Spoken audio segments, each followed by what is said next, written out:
Дадлагчийн виз бүр ингээд Япондоо бүр хамгийн доод визтэй юу.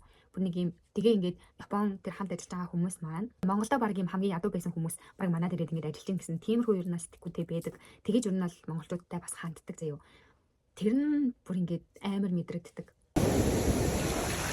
Тэр мацхан уу Яна байна. Шинэ бичлэгтээ тавтай морил. За гарчган дээрээс харж байгаачлангаар бас хүмүүсийн хэлж заяснаар би гэрээний ажилтан гэсэн чиглэлээр Японд 10 сар ажиллаж аваад ирсэн байгаа. Тэгээ энэ талаар ингээд ярих уу байх уу гэж бас нэлийн удаан бодсны эцэст ингээд ярих гад сууж ийн. Тэгээ хамгийн түрүүнд болохоор хүмүүс л гэрээний ажилтан гэдэг болохоос яг энэнийх нь албан ёсны нэршил болохоор дадлагчигч ажилтан гэсэн тийм нэршил байдаг. Энэ яадаг вэ гэхээр ядуу бороо орны хүмүүс хөгжилтэй орн руу очиод тэгээд тэр хөгжилтэй орныхоо техник тоног төхөөрөмж ажиллах арга барилаас 3 жилийн турш суралцаад тэгээ буцаж их орондоо ирээд сурсан мэдсэн зүйлээ нутагшуулах гэсэн ер нь бол тийм чиглэлийн зүйл байхгүй юу. Яагаад ингэж хүмүүс гэрээний ажилтан гэд байдаг вэ гэхээр угаасаа Монголд ч гэсэн ямар ч албан байгууллагт орсон гэрээ хийдэг. Нэг гэрээ контрактаар бүх зүйл явагддаг шүү дээ. Яг тэрэн шиг гадагшаа явахдаа тэгээд яг ажиллах компанитаагаас гэрээ байгуулад явдаг байгаа. Угаасаа аль альных нь ирэх ашгийг бодсон ч угаасаа тэгж гэрээ байгуулсан зөв. Тэрийг манай монголчууд дадлагчигч биш гэрээний ажилтан гэдэг үгээр айгүй их ингэж хэрэгэлдэг. Тэгсэн надад тэр нэршил нь юу нь бол жоохон таалагддаггүй. Би бол өөрөө дадлагчигч гэсэн нэршилтэй айгүй дуртай. Нүү бичлэг дээр маань юу яригдах вэ гэхээр Солонгос болон Япон руу ингэж явах боломжтой гэдэг шүү дээ. Гэхдээ яагаад энэ дундаас Японыг сонгоод дадлагчигчаар явахаар болсон? Тэгээ явах хүртэл бас хэдэн төгрөг харьцуулсан болон хэр урт хугацааны дараа ингэж явсан. Гэрээний ажилтнаар явахаар мөнгө сайн хурааж болдог болов уу гэсэн тийм асуултуудаас ер нь бол хүмүүс айгүй их боддог шүү дээ. Тэрний талаар тэгээ очиод ер нь хэр байсан Япон хүмүүстэй ажиллах хэр байсан гэх мэтчлэн тиймэрхүү ерөнхий зүйлсүүдийг бас ярина. Бас хэд нуршихгүй байхыг хичээе.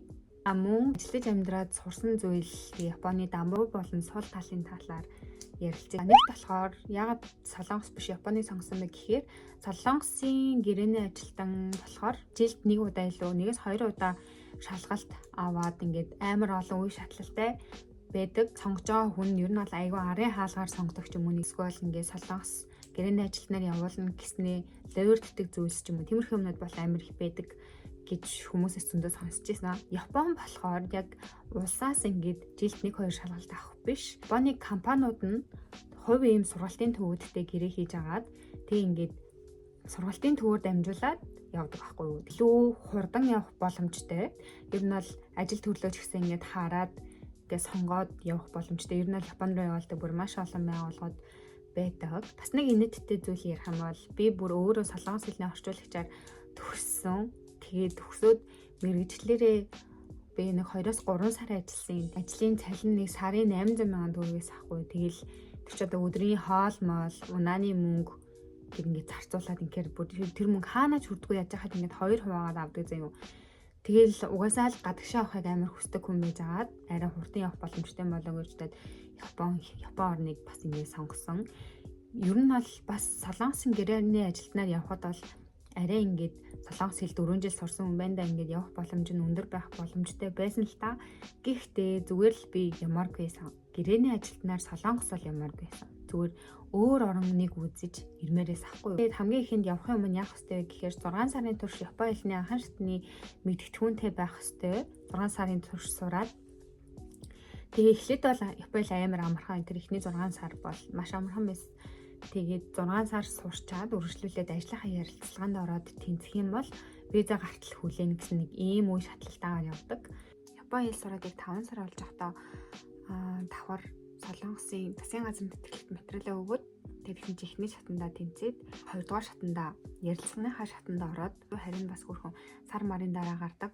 Тэгээд тэр хоорондоос Японыхаа ажлын ярилцлаганд ороод тэгээд ингээд 2 ярилцлагынхаа хариуг яг зэрэг хүлээж ийсэн. Угаасаа яг засгийн газартай тэнцвэржүүл гоё ингээл хүлээгээ бийжсэн чинь төрүүлээд Японы ажлын газрын маань ярилцлагын хариу гараад 12 3 хүүхдээс 2 хүүхд тэнцэн байж таарад тэгээд тэрнийх нь нэг нь биес ахгүй юу. Тэгээд би ингээд багштай бас хэлээд би засгийн газарт ингээд ярилцлага 2 дугаар шатныхаа ярилцлагыг өгсөн байгаа. Тэрнийхээ хариугаас ингээд хүлээгээд болов би угаасаа ингээд солонгосоо сонгоо явна гэж хэлсэн байж байгаа. Багш бид ингээд хамтдаа бараг хүлээж ийсэн ахгүй юу. Япон талаасаас ингээд би бас материалаа бүрдүүлж чагаа явуулах хэрэгтэй байж таарад тэгээд яах уу гэдэг ингээд эргэлзээ байжсэн чинь засгийн газрын маань хариу гараад даанч 2 дугаар шатндаа ямартай ч унтчихсан байсан. Окей, энэ удаад Японд л явах хэрэгтэй байсан юм байна да гэж бодоод Японы бүр ингээд 100% сонгоод явсан байгаа. Бас ч гэж ингээд солонгосоо хаяггүйгээр бүр засгийн газарт хүчээ үзэж үзсэн байхгүй юу? Хэр баргийн тэр олон улсын оюутнуудаас хэдэн мянган хүүхдүүд дундаас ингээ ихний шатны материалынхаа шатанд өгөн тэнцсэндээ бүр амар баярлал.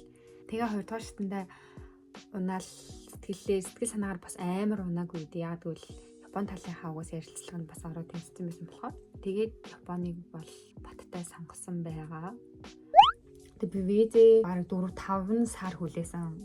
Тэгээ яг Японд руу явахын тулд бараг жилийг зарцуулсан. Зарцуулах сар нь ер нь бол бас янз янз байдаг юм шиг байлээ. Одоо миний очиж байгаа компаниас хэр олон монгол хүн буцаж ирж байгаагаас шалтгаалаад яг тэрнтэй адилхан тооны хүмүүс Японд руугаа буцаж татж байгаа шүү дээ. Яг миний ээлжинд болохоор Монгол руу ирсэн амар цөөхөн байгаад тэгээд виз гаргалтнаас нэлээд удаан байсан. Манай сургалтын төвийн болохоор багш нар болон менежер ихч бүр амар хөөрхөн ааштай. Хичээл номоо ер нь бол айгүй муныг заадаг. Хичээлээс гадуур үйл ажиллагаа бүр айгүй их явуулдаг гэх юм уу. Тэр нь ингээ хүүхдүүдийг хоорондоо илүү найзлж танилцахад хэрэг болдог. Манай сургалт бол надад бүр маш их таалагдав. Манай сургалтын харын төлбөр нь 150 мянга байсан. 156-д үржүүлээд 6 сар сурсан гэхээр нэг иймэрхүү. Явхдаа 5 саяыг өгдөг. Тэрэн дотроо ингээ бүх зүйлс нь багтдаг.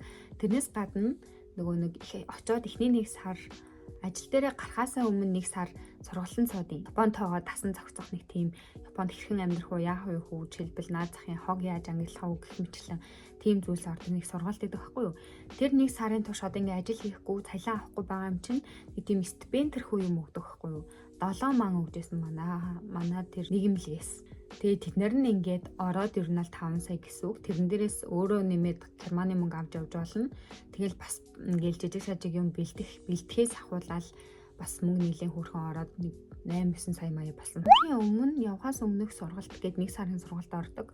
Тэгээ Японд очоод бас Япон амьдралтай тасан зохицохын тулд бас ингээд 1 сарын бас сургалт ордог байхгүй юу.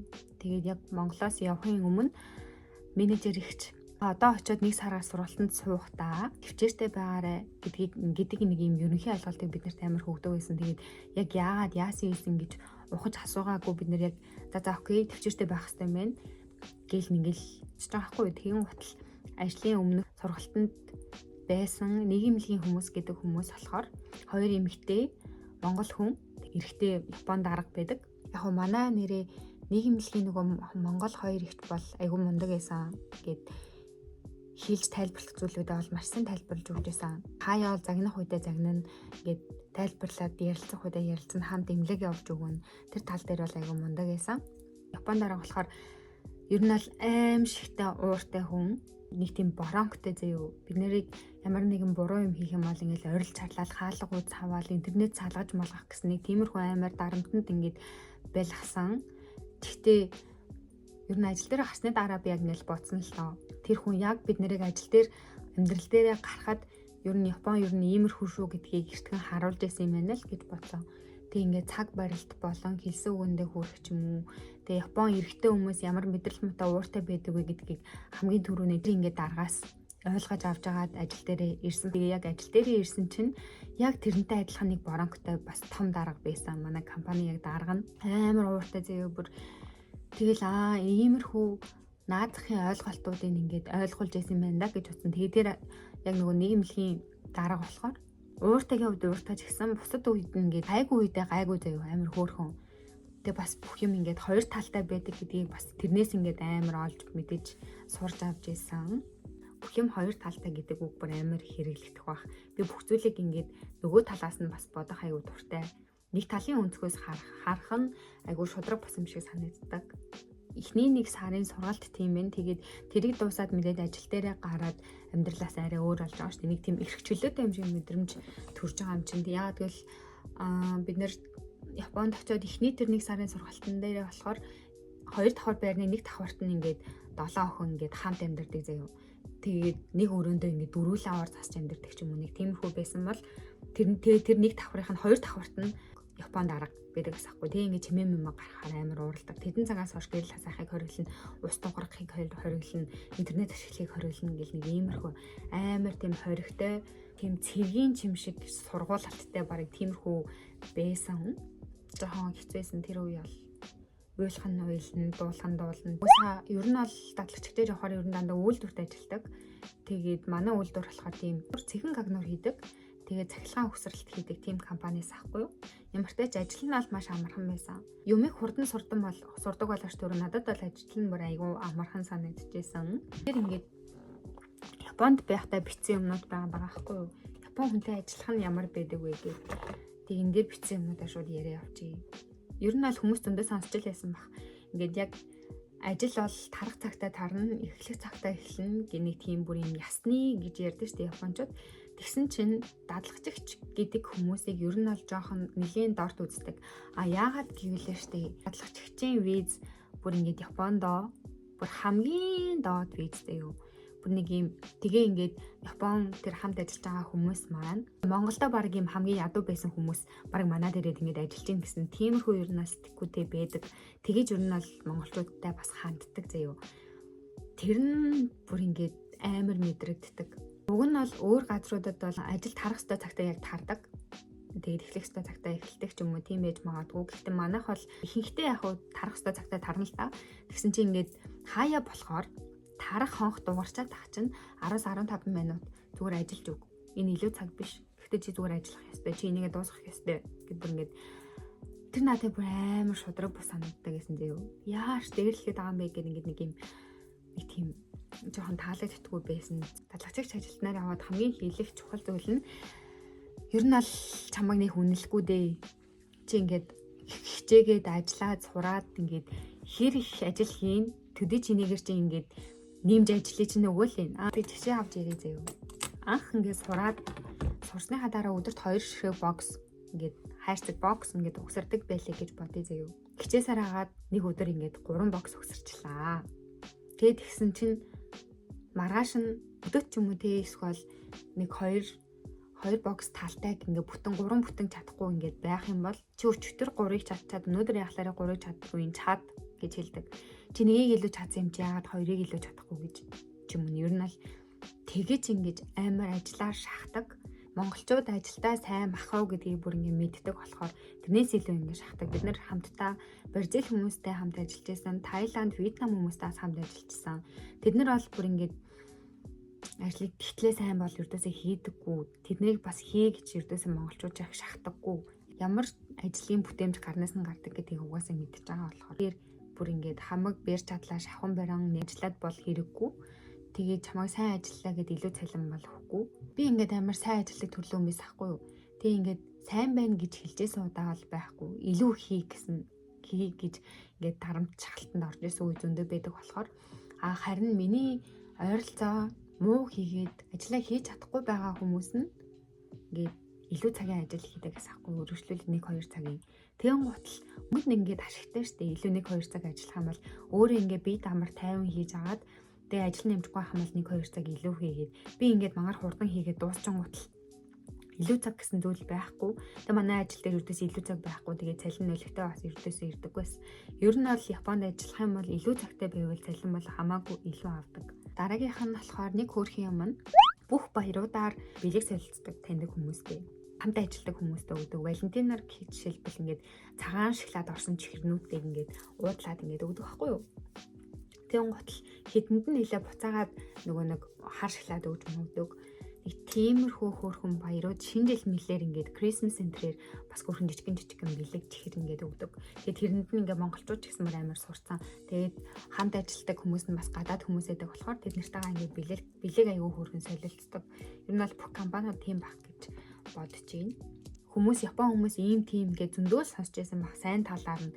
Гэхдээ манай виз айгүй тийм дорд виз болохоор яг Япон хүмүүс нь айгүй тийм дорд харцаад байдаг. Гэхдээ хамт ажилладаг байсан өвөө маань л өрдөөсөө тийм бишээсэн бүр амар хөөрхөн хүн байдаг. Яг ямар мессен дээр очиж ямар хүнтэй ажиллахаасаа ер нь шалтгаалаад ажил дээр жаргалтай ажиллах уу, стресстэй ажиллах уу гэдэг нь ер нь бол шийдэгдээд явцдаг юм шиг санагдсан. Цалин мөнгөний хувьд бол надад ер нь амар бага байсан. Яг үнэндээ айгүй бага байсан. Яг та одоо явахаас өмнө сургалтайгаа яг хэдий. Яг энэ ажил ингээд илүү цаг хийдгүү. Аль улиралтаа илүү цаг арай хийгээд аль улиралт нь илүү цаг байхгүй болчт юм бол гэдгийг айгүй сайн судалж агаад яваарай заяа. Үгүй бол ер нь бол манайх бүр маш бага. Эсвэл миний мест ч юм уу маш бага илүү цагтай байсан. Тэгээд олигтой яг илүү цаггүй байхаар олигтой цалин авдггүй. Тэгээ маш зардал өндөр.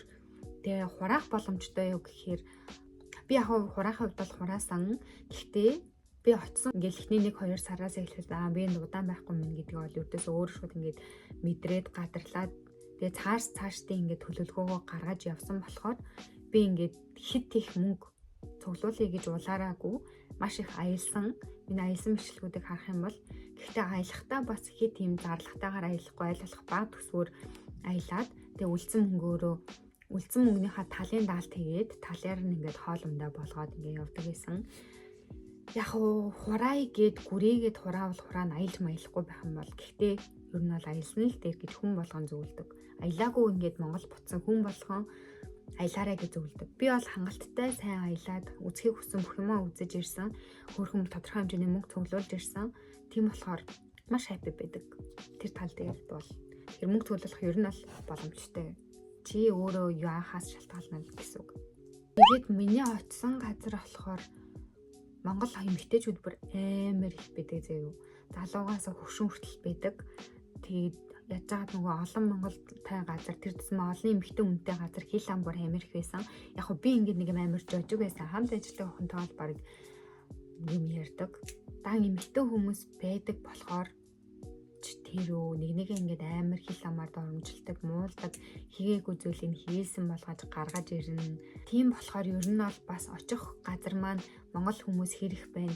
Яаж ийж гэдгээ бас нэлээд хөргөн судалж байгаа явахгүй бол хит олон хүнтэй байх юм бол ер нь бол бас дэмий. Би бас нэг хил аманд орооцолтоогүй гэж өөрийгөө боддог шүү дээ. Угаасаа нэг хүмүүстэй нийлдэггүй яг наа жожиг гэж бас бодож исэн байж магадгүй л гэж боддیں۔ Би ингээд явхаасаа өмнө ер нь бол Монголд бол гадаад байгаа хүмүүс амар араар тавьдаг гэд тийм юм зөндөө сонссон байсан. Гэхдээ би тэрийг ердөөс нүдэрээ харж ихээрээ сонсож үзээг болохоор яг тэнд очисон үедээ бол айгүй их зүйлсийг харсан, мэдсэн, нүдэн дээр хүртэл ингээд найз залуутай хэрнээ ингээд өөр хүмүүстэй ингээд алцнаад идэг. Тиймэрхүү хүмүүсийг хараад ингээд амар сэжиг хүрээд тэгээд би ингээд анхнаас ирсүү заагаа барай явчихсан байхгүй юу. Тэгээд тийм болохоор битгий надад тэднэр бүр миний явах шалтгаануудын бас нэг нь бас тэр байгаа. Тэгэд ингэжтэй бас залуу хүн байна да. Би чинь 10 сар гэхэр чинь бараг яг 4 улирал намар өвөл хавар 100 гэж байгаа штий. Улиралд нэг удаа би яг баар орж исэн. зэрэг 4 удаа баар орсон. Тэгээд 4 удаа баар ороход тэр чинь ингээд Монгол хүмүүс ч таарна, гадаад хүмүүс ч таарна. Тэг ингээд Монгол хүмүүс таарад ингээд танилцъя дугаараа өгөөч гэд ингээд ингэн заяа. Тэгэн гутал би ингээд бүгжээ харалдаг байхгүй юу? Би ингээд нөхөртэй би ингээд найз залуутай нөхөртэй гэдэг юм гутал Монгол залуучууд амар балиар нь яадаг гэж хаана эдин гэж асуудаг. Амар сэжгийн заяа. Тэг би бүр надад би зүгээр ингээд найз залуутайгаа хэлсэн байхад л заа явах юм болов гэж бодсон чинь надаас тийм асуулт ирсэн чинь би бүр шоконд ороод гэхдээ тэр үедээ толгойгоо ажиллуулад ямар тач энд байдаг, Японд байдаг гэж хэлж байсан.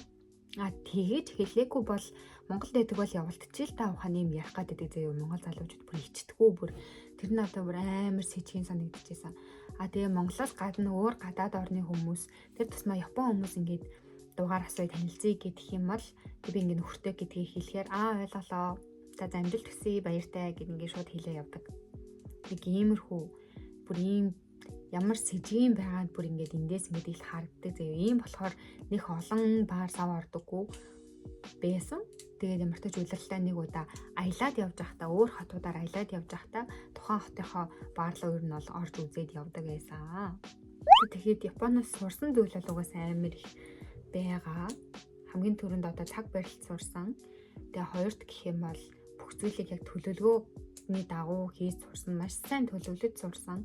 Одоо миний солонгос ирсэн байж байгаа нь хүртэл маш сайн төлөвлөсний эцэст ингээд яг ирсэн байж байгаа. Тэгээд бас нэг юм нь болохоор монголчууд гэж ирж байгаад ингээд муулдаг штэ хүмүүс.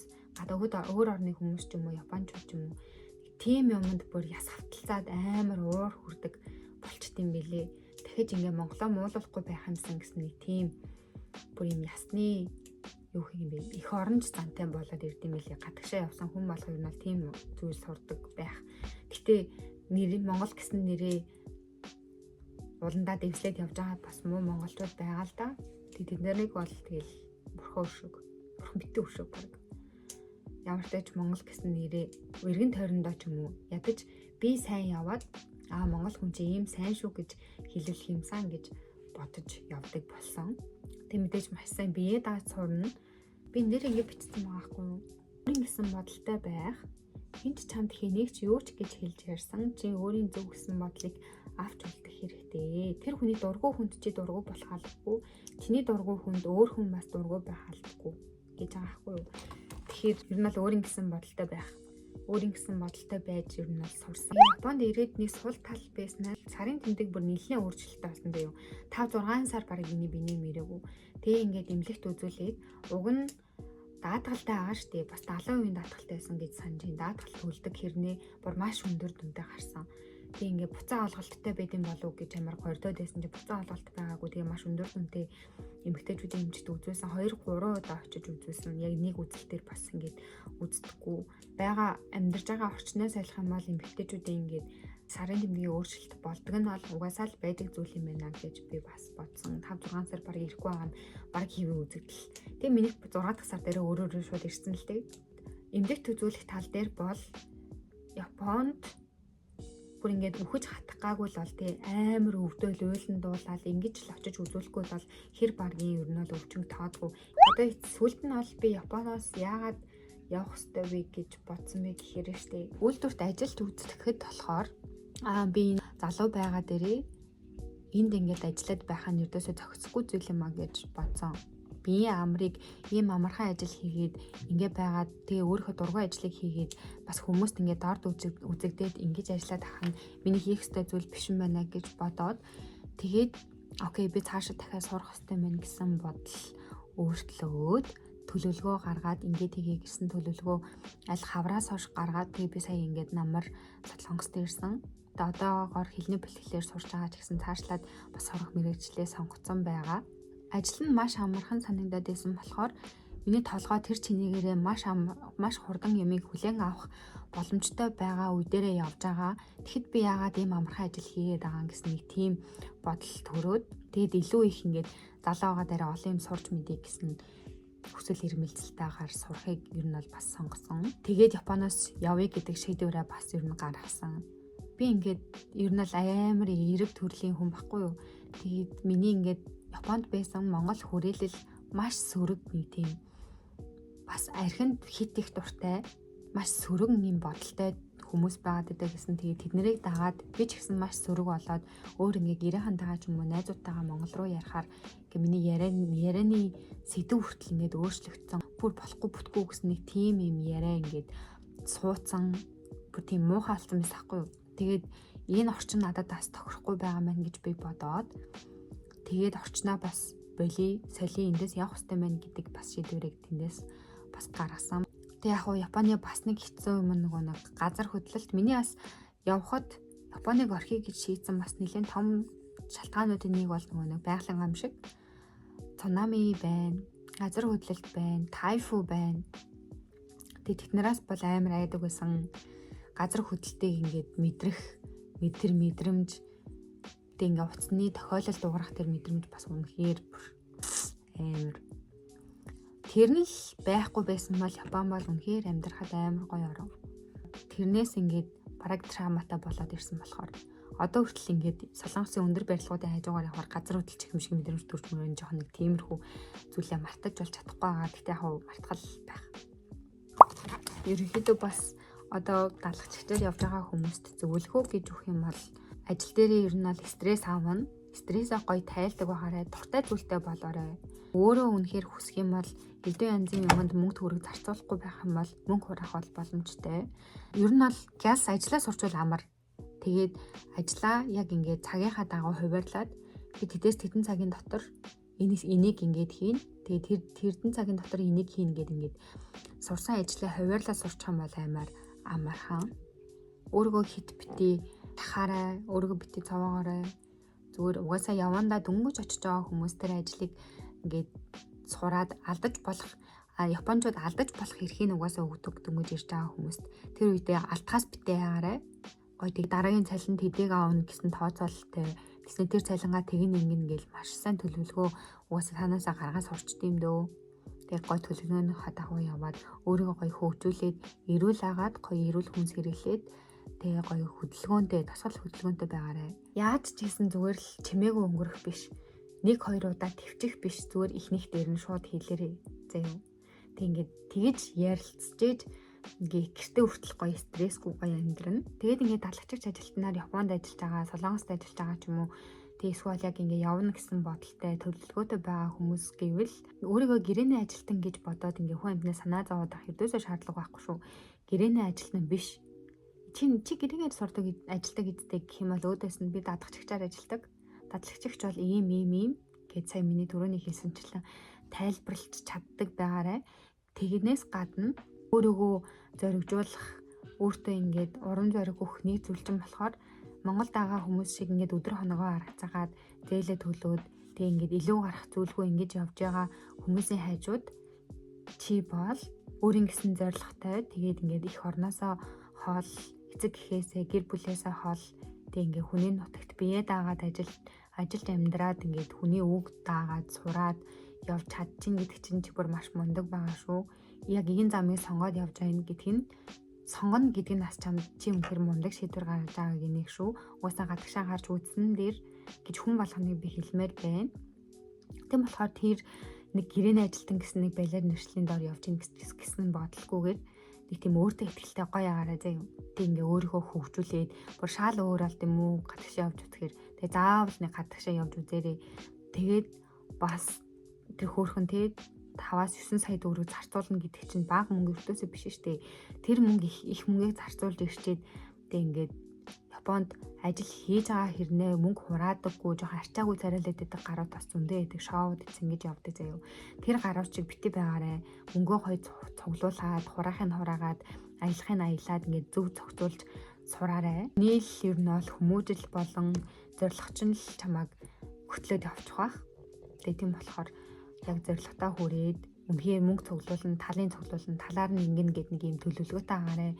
Тэгээд Японд очино гэж бодож байгаа хүмүүс өөртөө гоё манифест хийгээд очсон байна. Замдаа ингэж явсан, очиод ийм юм хийж гэн, очиод би тийм юм үзэж гин гэд төсөөлөд ингээд өнгөтөөр өөртөө бий болгож хараад тэгэж манифест хийгээрээ тэгээд үнэхээр манифест гэдэг зүйлийн хүчинд би бүр итгэцэн явж байгаа. Миний бүх зүйл одоо төлөвлөгөөний дагуу болон манифест хийснээрээ ингээд биелж байгаа юм шиг санагдаад байгаа. Тийм болохоор тууштай бөгөөд зоригтой, өөртөө итгэлтэй байгаарай за. Тэгээд бэлгийн маань энэ хүртэл үзсэнд баярлалаа. Дараагийн бичлэгээр уулзлаа. Баяр дээ. Амжилт.